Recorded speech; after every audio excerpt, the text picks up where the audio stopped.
Hello and welcome back to Brendan Moir's Playwright Corner, where I read plays, poems, or whatever's currently striking my fancy at the moment.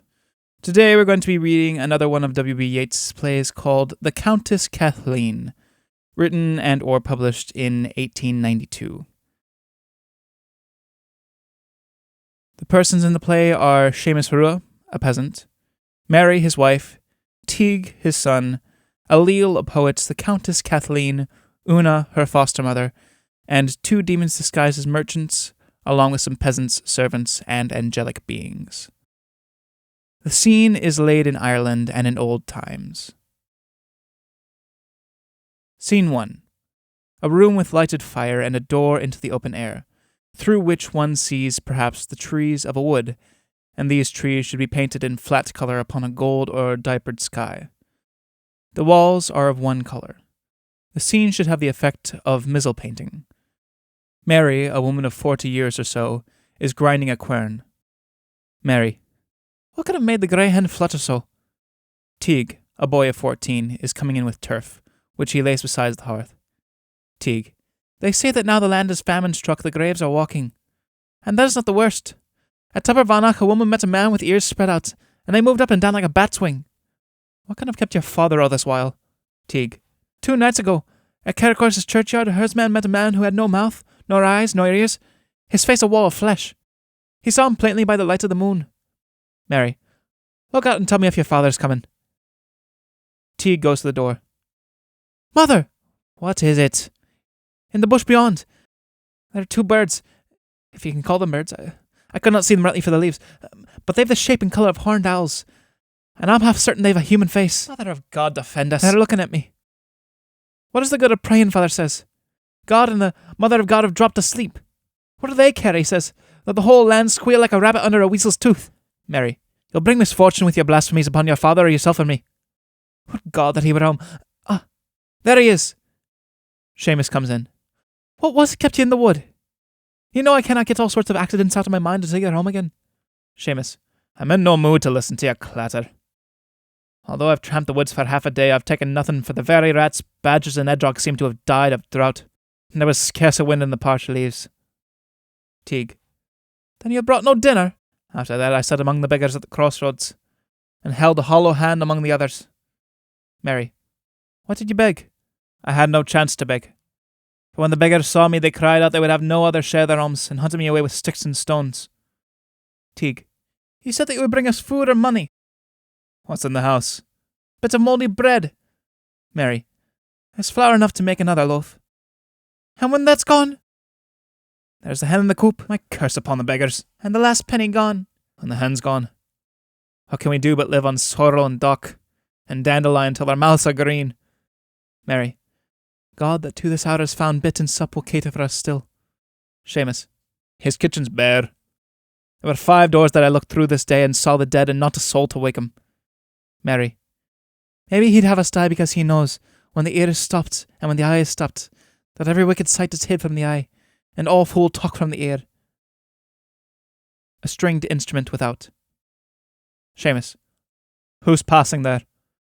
Teague. A young man plays it. There's an old woman and a lady with him. Seamus. What is the trouble of the poor to her? Nothing at all, or a harsh radishy sauce for the day's meat. Mary. God's pity on the rich. Had we seen through as many doors, and seen the dishes standing on the polished wood in the wax candlelight, we'd be as hard. And there's the needle eye at the end of all. Seamus. My curse upon the rich. Teague. They're coming here. Then down upon that stool. Down quick, I say. And call up a whey face and a whining voice, and let your head be bowed upon your knees. Mary. Had I but time to put the place to rights. Cathleen, Una, and Allele enter. Cathleen. God save all here. There is a certain house, an old grey castle with a kitchen garden, a cider orchard, and a plot for flowers somewhere amongst these woods. Mary. We know it, lady. A place that's set among impassable walls, as though the world's troubles could not find it out. Cathleen. It may be that we are that trouble. For we, although we've wandered in the woods this hour, have lost it too. Yet I should know my way, for I lived all my childhood in that house. Mary. Then you are the Countess Cathleen. Cathleen. And this woman, Una, my nurse, should have remembered it, for we were happy for a long time there. Una, the paths are overgrown with thickets now, or else some change has come upon my sight. Cathleen, and this young man that should have known the woods, because we met him on the border, but now, wandering and singing like a wave of the sea, is so wrapped up in dreams of terrors to come that he can give no help. Mary, you have still some way, but I can put you on the trodden path your servants take when they are marketing. But first, sit down and rest yourself a while, for my old father served your father's lady, longer than books can tell, and it were strange if you and yours should not be welcome here. Cathleen, and it was stranger still were I ungrateful for such kind welcome. But I must be gone, for the night's gathering in. Seamus, it is a long while since I've set eyes on bread, or what buys it. Cathleen, so you are starving even in this wood, where I had thought I would find nothing changed. But that's a dream, for the old worm of the world can eat its way into what place it pleases. She gives money. Teague, beautiful lady, give me something too. I fell but now, being weak with hunger and thirst, and lay upon the threshold like a dog. I gave her all, and that was all I had. But look, my purse is empty. I have passed by starving men and women all this day, and they have had the rest, but take the purse. The silver clasps on it might be worth a trifle. And if you'll come tomorrow to my house, I shall have twice the sum. Allele begins to play. Seamus, muttering, "What music? Music." Ah, do not blame the finger on the string. The doctors bid me fly the unlucky times and find distractions for my thoughts, or else pine to my grave. Seamus, I have said nothing, lady. Why should the like of us complain? Una, have done. Sorrows that she's but read of in books weigh on her mind as if they had been her own. Una, Mary, and Cathleen go out. Allele looks defiantly at Seamus. Allele, singing. Were I but crazy for love's sake, I know who'd measure out its length. I know the heads that I should break, for crazy men have double strength. I know all's out to leave or take, who mocks at music, mocks at love. Were I but crazy for love's sake, no need to pick and choose, snapping his fingers in Seamus's face. Enough! I know the heads that I should break. He takes a step towards the door and then turns again. Shut to the door before the night has fallen. But who can say what walks, or in what shape? Some devilish creatures flies in the air, but now 2 grey-horned owls hooted above our heads. He goes out. His singing dies away. Mary comes in. Seamus has been counting the money. Seamus. So that fool's gone. Teague. He's seen the horned owls too. There's no good luck in owls. But it may be that the ill luck's to fall upon his head. Mary. Never thanked her ladyship. Thank her for 7 halfpence and a silver bit. But for this empty purse? What's that for thanks? Or what's the double of it and she promised with bread and flesh and every sort of food up to a price no man has heard the like of and rising every day? Mary. We have all she had. She emptied out the purse before our eyes. Seamus, to Mary, who has gone to close the door. Leave that door open. Mary. When those that have read books and seen the 7 wonders of the world fear what's above or what's below the ground, it's time that poverty should bolt the door. I'll have no bolts, for there is nothing that walks above the ground or under it that I've not rather welcome in this house than any more of mankind, rich or poor, so that they brought us money. Seamus. I heard say there's something that appears like a white bird, a pigeon or a seagull or the like. But if you hit it with a stone or a stick, it clangs as though it's been made of brass. And that if you dig down where it was scratching, you'll find a crock of gold. Teague. But dream of gold for 3 nights running, and there's always gold. You might be starved before you've dug it out. But maybe if you called, something would come. They have been seen of late. Mary. Is it called devils? Called devils from the wood, call them in here. So you'd stand up against me and you'd say who or what I am to welcome here? He hits her. That's to show who's master. Teague. Call them in. Mary. God help us all. Pray if you have a mind to. It's little the sleepy ears above care for your words. But I'll call what I please. Teague. There's many one, they say. Had money from them? Seamus, at door. So be it that you have not shouldered up out of the grave, for I'll have nothing human in free hands and friendly trick of speech. I welcome you. Come, sit beside the fire. What matter if your head's below your arms or you've a horse's tail to whip your flank, feathers instead of hair, that's all but nothing. Come, share what bread and meat is in the house, and stretch your heels and warm them in the ashes. And after that, let's share and share alike and curse all men and women. Come in! Come in! Turning from door. And yet they say they're as common as the grass, and ride even upon the book in the priest's hand. Teague lifts one arm slowly and points towards the door and begins moving backwards. Seamus turns. He also sees something and begins moving backwards. Mary does the same. A man dressed as an Eastern merchant comes in carrying a small carpet. He unrolls it and sits cross-legged at one end of it. Another man dressed in the same way follows and sits at the other end. This is done slowly and deliberately. When they are seated, they take money out of embroidered purses and their girdles and begin arranging it on the carpet. Teague. You speak to them. Seamus. No, you. 'Twas you that called them. Seamus, coming nearer. I'd make so bold, if you would pardon it, to ask if there's a thing you'd have of us. Although we are but poor people, there is... Why, if there is... First merchant. We've travelled a long road, for we are merchants that must tramp the world. And now we look for supper and a fire and a safe corner to count money in. Seamus. I thought you were... But that's no matter now. There had been words between my wife and me, because I said I would be master here and ask him what I pleased or who I pleased, and so...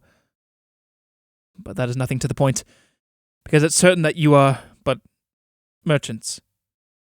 First merchant. We travel for the master of all merchants.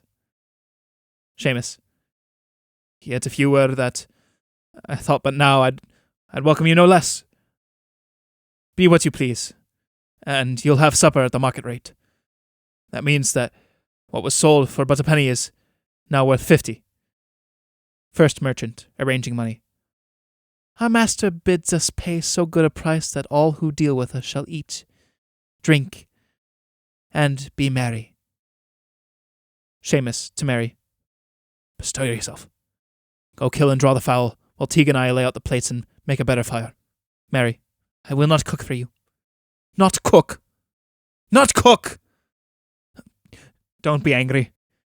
She wants to pay me back because I struck her in that argument. But she'll get some scent again. Since the dearth came, we've rattled one another as though we were knives thrown into a basket to be cleaned. I will not cook for you, because I know in what unlucky shape you sat but just now outside this door. Teague. It's this, your honours. Because of some wild words my father said, she thinks you are not of those who cast a shadow. Seamus. I said I'd make the devils of the wood welcome if they'd a mind to eat and drink. But it is certain that you are men like us. First merchant. It's strange that she should think we cast no shadow. For there is nothing on the ridge of the world that's more substantial than the merchants are that buy and sell you. Mary.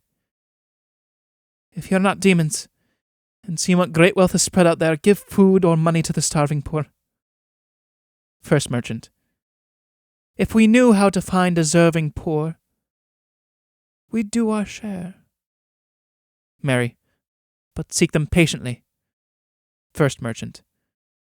We know the evils of mere charity. Mary. Those scruples may benefit a common time. I had thought there was a pushing to and fro at times like this that overset the scale and trampled measure down. First merchant. But if already we'd thought of a more prudent way than that. Second merchant. If each one brings a bit of merchandise, We'll give him such a price he never dreamt of. Mary. Where shall the starving come at merchandise? First Merchant. We will ask nothing but what all men have. Mary. Their swine and cattle, fields and implements are sold and gone. First Merchant. They have not sold all yet. For there's a vaporous thing that may be nothing. But that's the buyer's risk. A second self they call immortal for story's sake. Seamus. They come to buy our souls? Teague. I'll barter mine. Why should we starve for what may be but nothing? Mary. Teague. And Seamus. Seamus. What can it be but nothing? What has God poured out of his bag but famine? Satan gives money. Teague. Yet no thunder stirs. First Merchant. There is a heap for each. Seamus goes to take money. But no, not yet. For there's a work I have to set you to. Seamus. So then, you're as deceitful as the rest. And all that talk of buying what's but vapor is fancy bread. I might have known as much. Because that's how the trick-of-the-loop man talks. First Merchant. That's for the work. Each has its separate price. But neither price is paid till the work's done. Teague. The same for me. Mary. Oh God, why are you still? First Merchant. You've but to cry aloud at every crossroad, at every house door that we buy men's souls, and give so good a price that all may live in mirth and comfort till the famine's done. Because we are Christian men. Seamus. Come, let's away. Teague. I shall keep running till I've earned the price. Second Merchant, who has risen and gone towards the fire. Stop. You must have proof behind the words. So here's your entertainment on the road. He throws a bag of money on the ground. Live as you please. Our master's generous. Teague takes the money. They go out. Mary. Destroyer of souls, God will destroy you quickly. You shall at last dry like dry leaves and hang nailed like dead vermin to the doors of God. Second Merchant. Curse to your fill. For saints will have their dreams. First Merchant. Though we're but vermin that our master sent, to overrun the world, he at the end shall put apart the pale ribs of the moon, and quench the stars of the ancestral night. God is all-powerful. Second Merchant. Pray. You shall need him. You shall eat dock and grass and dandelion till that low threshold becomes a wall. And when your hands can scarcely drag your body, we shall be near you. Mary faints. The First Merchant takes up the carpet, spreads it before the fire, and stands in front of it, warming his hands. First Merchant. Our faces go unscratched. Wring the neck of that fowl and scatter the flour, and look if there is bread upon the shelves. Or turn the fowl upon the spit and roast it, and eat the supper we were bidden to. Now that the house is quiet, praise our master, and stretch and warm our heels among the ashes.